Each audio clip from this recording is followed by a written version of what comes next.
오늘 본문에 보면 아담이 오실자, 즉 예수 그리스도의 표상이었다라는 내용이 있어요. 무슨 말이에요 그게요? 도대체 어떻게 모든 인류를 죄 아래 가둔 아담이 예수 그리스도의 표상이 될 수 있죠? 그리고 예수님은 무엇을 표상하는 분인지 이해가 잘 안 가죠. 개혁신학자들은 그것을 그냥 예수가 성도를 대표하여 십자가를 진 것처럼 아담도 인류의 대표로 죄를 지은 그 대표성의 유사 정도로 이렇게 설명을 하는데 그건 좀 가난한 이해죠. 그 표상이라는 단어는 그러한 유사 정도를 가리키는 단어가 아니에요. 각기 다른 인물이 정확히 같은 일과 같은 역할을 했다는 그런 말이에요. 그게 표상이에요. 서둘러 결론을 말씀드리면 아담에게서 그림자로 보여줬던 일이 예수 그리스도에 의해 정확하게 완성이 되었다는 그런 말이에요. 그래서 표상이에요. 아담이 저지른 죄를 무작정 예수님이 와서 해결해 준 게 아니란 말이에요. 둘은 유사성을 갖고 있고 같은 역할을 했다는 뜻이에요. 처음 들어보죠. 그게 도대체 무슨 의미인지 지금부터 잘 들어보시기 바랍니다. 성경의 첫 단어는 여러분이 잘 아시는 것처럼 레시트, 베레시트예요. 이 베레시트라는 말의 사전적 의미는 여러분이 잘 아는 것처럼 시간의 시작 혹은 어떤 장소의 처음, 머리 이런 뜻이거든요. 성경은 원래 현대 히브리 문법이 생겨나기 이전에 그 히브리 알파벳이 가진 그 원의로 조합된 단어들로 기록이 된 거예요. 그래서 현대 히브리어로 성경을 이해 못합니다. 성경에 나오는 히브리어로 이스라엘 사람들에게 이야기하면 못 알아들어요. 그렇기 때문에 그러한 사전적 의미도 중요하지만 그 단어들을 하나하나 이렇게 파자해 보는 것도 중요해요. 성경을 기록한 히브리어는 지금의 현대 히브리어가 아니라 원시나이어와 깊은 관계가 있는 고대 히브리어이기 때문에 현대 히브리어로만은 그 깊은 의미를 다 이해해낼 수가 없단 말이에요.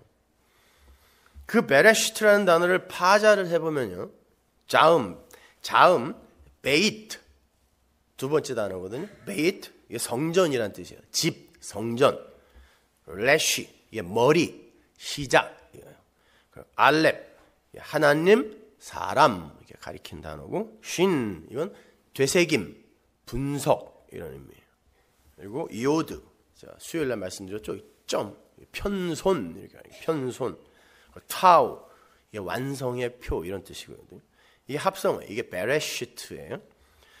즉 베레시트라는 건 성전의 시작, 성전의 머리, 성전의 실체인 하나님을 잘 분석하고 설명함으로 해서 시간 안의 존재들에게 손을 펴서 넘겨주다가 베레시트예요.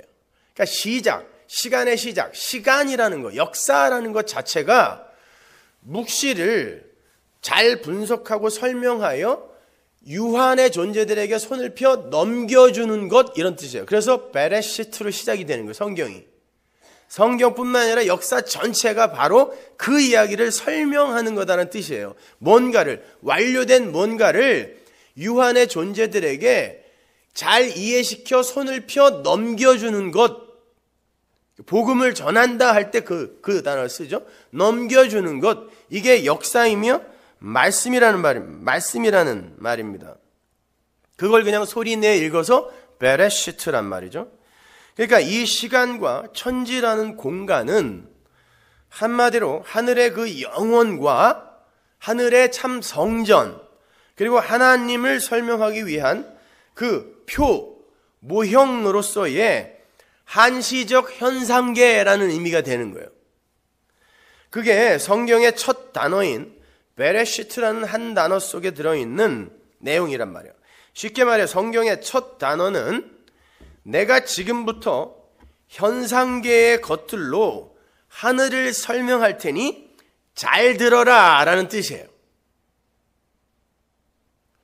그렇잖아요. 여러분, 이스라엘이 애굽에서 나왔을 때 모세가 십계명을 무슨 글자로 받았겠어요? 애굽어로 받았죠. 그 사람들이 히브리어 다 잊어버리고 있었단 말입니다. 그리고 그들이 광야에서 성전 짓고 뭐 한 거 전부 애굽 것들로 지은 거예요. 이 현상계의 것들로 내가 하늘을 설명할 테니 잘 들어라가 베레시트예요. 그러니까 성경 전체는 바로 하늘을, 묵시를 설명하는 도구요 방법이란 말입니다. 이 베레시트라는 단어를 헬라어로 바꾸면 엔아르케예요. 이게 요한복음의 첫 단어죠. 이것도 태초에라고 개역성경이 번역해놨는데, 그 엔아르케라는 헬라어의 첫 단어 엔이라는 전치사는 그 히브리어 불분리 접두 전치사 베를 그대로 가져와서 헬라어로 옮긴 거예요. 근데 제가 좀 전에 그 베이트이라는 히브리어 두 번째 단어가 성전, 집이라는 의미가 있다 그랬죠. 고대 히브리어로 넘어가면 그래요. 그리고 아르케, 그 시작, 이걸 히브리어로 바꾸면 레시트예요. 시작. 근데 그 레시트의 어원이 로시, 머리란 말이에요. 머리. 그러니까 베이트이라는 성전 안에 머리가 놓여진 모습, 여기서부터 시작이 되는 거예요. 그러니까 요걸 내가 설명해 줄게. 그래서 엔아르케로 시작하는 거예요. 이게 베레시트, 똑같은 의미란 말입니다. 그 성전 안에 머리가 놓인 것, 이게 뭐예요? 교회죠. 참 성전 안에 머리이신 예수가 놓인 것, 그리스도가 들어온 걸 교회라고 하잖아요. 그래서 예수님이 십자가 지시기 전에 내가 머리 둘 곳 없다라고 한 건 맞는 소리죠. 그죠? 십자가 이후에 성전이 되어 예수를 담을 수 있는 교회가 창조되니까 십자가 이전에는 머리 둘 곳이 있으면 안 돼요.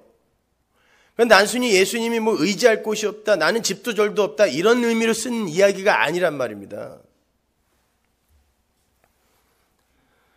결론적으로 구약 성경의 첫 단어인 히브리어 베레시트를 그대로 옮겨다가 헬라어로 표기를 한 것이 엔아르케고, 그 둘의 의미를 종합해 볼 때 성경 전체와 이 역사는 무한의 하나님께서 유한의 피조물에게 묵시를 설명해 주시는 그 참 성전 안에 그리스도, 이 성령이죠.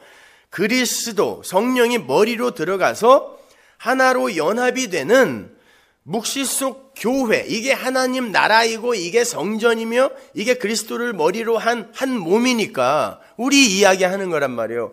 이게 어떻게 하늘의 완료가 됐는지를 이 애굽의 것, 세상의 현상계의 것으로 내가 설명해 볼게 라고 하는 거예요. 이게 성경이란 말입니다. 그러니까 그걸 성령의 머리로 들어가서 이 하나님의 백성이 하나님과 연합되어 참성전이 되는 그 묵시 속 교회의 실체를 설명하는 설명서가 성경이고, 이 역사 또한 그 말씀을 증거하고 설명하는 도구요, 방법이요, 한시적 무대에 불과하다는 걸 그 단어들이 말해주고 있는 거예요.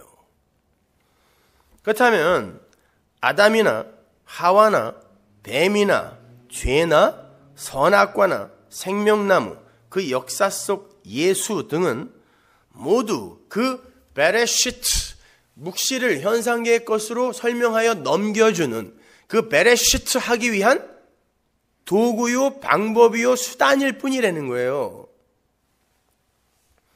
그래서 사도 바울이 디아라는 전치사 뒤에 그 모든 단어들을 소유격으로 갖다가 붙여놓은 거예요. 그래서 사도 바울을 천재라고 하는 거예요. 그건 모두 실체가 아니라 모형들이라는 거예요. 역사 속 예수, 마리아의 아들 예수까지도. 하늘의 것, 실체가 설명되기 위해서는 이 땅의 것, 모형의 불가능함과 한계가 증명되고 증거되어야 돼요. 설명한 다음에 이거는 아니다, 실체가 아니다를 증명하려면 이게 소멸돼야 된단 말이에요.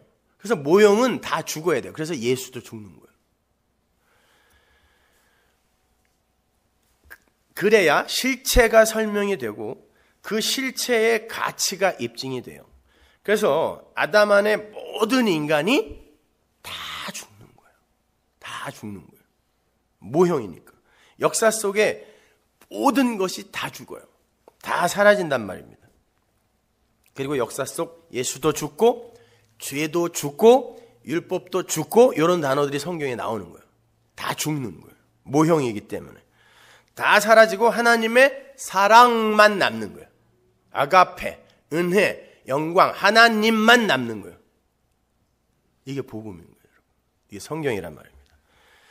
후자를 위해서 전자가 수단과 방법과 도구로 사용되어 그 설명을 다 마친 후 장렬한 최후를 맞게 되는 것. 어려운 것 같지만 여러분이 성경을 대하는 그 패러다임의 전환만 되어 있으면 절대 어렵지 않아요. 어렵다고 생각하시는 분들께 제가 높아심에서 한 말씀 드리자면, 하나님의 말씀을 대언한다라는 측면에서의 이 설교는, 말씀을 대언하는 게 설교잖아요. 설교는 누구나 다 알아들을 수 있는 내용이어서는 안 돼요. 그렇죠? 성경은 분명 하나님의 택한 자들, 너희와 저희로 나눈단 말이에요. 예수님이 직접 하나님의 택한 자들, 너희에게만 그 비밀을 열어두었다 그러죠. 저희에게는 허락이 안 됐다 그래요. 못 알아듣는다는 거예요. 그래서 이사야를 보내면서도 말씀 전에, 복음 전에 그래놓고 귀, 눈 막아라 그런 거예요. 열어서 설득시켜 그러지 않았어요. 막아라 그랬다니까요. 복음을 전하면 사람들이 귀가 머는 거예요. 왜? 못 알아들으니까. 그래서 귀를 막아라 그런 거예요. 열어라가 아니라니까요. 그러니까 못 알아들어야 돼요. 하나님의 백성만 알아들어야 돼요. 근데 오늘날 인기 있는 설교라는 거 한번 생각해 보세요. 이건 보편, 인간 보편이 다 수긍하고 추구하는 선한 사람 되기, 도덕과 윤리의 준수, 사회에 좋은 영향력 미치는 사람 되기, 착한 일 많이 하기, 성도다운 사람 되기, 마음 다스리기 등등. 모든 설교가 이 적용으로 끝나잖아요. 그런 좋은 것, 보편적인 인간들이 합의한 좋은 것에 대한 거죠. 그게 인기 있는 설교예요. 그리고 건강한 설교라고 하잖아요. 그런 설교는 감동도 있고 재미도 있고 흥미도 있어요. 그래서 그런 설교를 한 편 듣고 나면 결연한 결심도 하게 되고 의지에 불을 붙이기도 하고 감동받아 눈물도 흘려요. 누가 이렇게 살았대요 그러면. 그런데 그런 설교를 절에 가서 하면 거기 있는 사람들은 어떤 반응을 보일까요? 예수 이야기만 쏙 빼고 똑같은 내용을 절에 가서 하면 똑같이 감동받습니다. 똑같이 눈물 흘리고. 성경은 그걸 설교라고 하지 않아요. 그러니까 목사님이 절에 가서 설교를 하는데, 불교 대학원에 가서 설교를 하는데 스님들이 다 일어나서 기립박수를 치는 일이 생기는 거예요. 성경은, 예수님은 못 알아듣는다 그러는데 중들은 알아듣고 일어나서 기립박수 치면 누가 맞는 거냐고요. 여러분이 복음 전한다, 간증한다 라고 돌아다니면서 여러분이 예수 안 믿는 사람들한테 얘기했을 때 그들이 감동받으면 여러분은 가짜인 거예요. 못 알아들어야 돼요. 그래서 어려운 게 맞는 거예요, 여러분. 그러니까 작금의 기독교는 여러 종교 중에 하나가 되어서 그 종교들이 동일하게 추구하는 어떤 동일한 것, 그런 걸 가르치고 행하려고 하는 그냥 잡교가 된 거죠. 설교는 묵시를 설명하고 예수를 설명하고 십자가와 은혜와 피를 설명하는 것이어야 돼요. 그래야 세상이 못 알아들어요. 그래야 중들이 못 알아듣는다니까요.